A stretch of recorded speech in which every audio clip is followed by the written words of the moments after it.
Prabhas cinema అంటే భారీ budget common. కనీసం 300 కోట్లు లేకుండా సినిమాలు చేయలేకపోతున్నారు దర్శకులు. మరి అంతంత పెడుతున్నప్పుడు చిన్న సినిమా చూపిస్తే ఏం బాగుంటుంది చెప్పండి. అందుకే ప్రభాసారు ఫీట్ కటౌట్కు తగ్గట్లే రన్ టైం కూడా భారీగా పెంచేస్తున్నారు. తాజాగా రాజా సాబ్ ఏకంగా రెబల్ స్టార్ కెరీర్లోనే హైయెస్ట్ అంటున్నారు. మరి అదేంటో చూద్దామా? చూస్తుండగానే సంక్రాంతి దగ్గరికి వచ్చేసింది. మరో నెల రోజుల్లో రాజా సాబ్ రాక అనివార్యమే. దాంతో ప్రమోషన్ స్పీక్స్లో ప్లాన్ చేస్తున్నారు మేకర్స్. నెల రోజుల ముందుగానే యుఎస్ బుకింగ్స్ కూడా ఓపెన్ అవుతున్నాయి. మారుతి తెరకెక్కిస్తున్న ఈ చిత్ర రన్ టైంపైనే తాజాగా చర్చ మొదలైంది. ఏకంగా 3.14 గంటల నిడివితో రాజా సాబ్ వస్తున్నాడని తెలుస్తుంది. ప్రభాస్ కెరీర్లో మొదటి హారర్ కామెడీగా వస్తుంది రాజా సాబ్. దాదాపు 300 కోట్లతో పీపుల్ మీడియా ఫ్యాక్టరీ ఈ సినిమాను నిర్మిస్తుంది.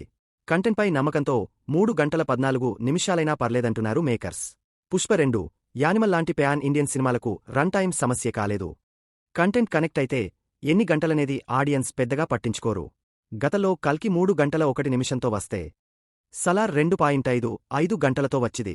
ఇక ఆదిపురుష్ నిడివి నిమిషం తక్కువ 3 గంటలైతే సాహో రన్ టైం 2.50 నిమిషాలు. రాధేశ్యామ్ ఒక్కటే 2.18 గంటలతో వచ్చింది. మొన్నటికి మొన్న బాహుబలి ఎపిక్ 3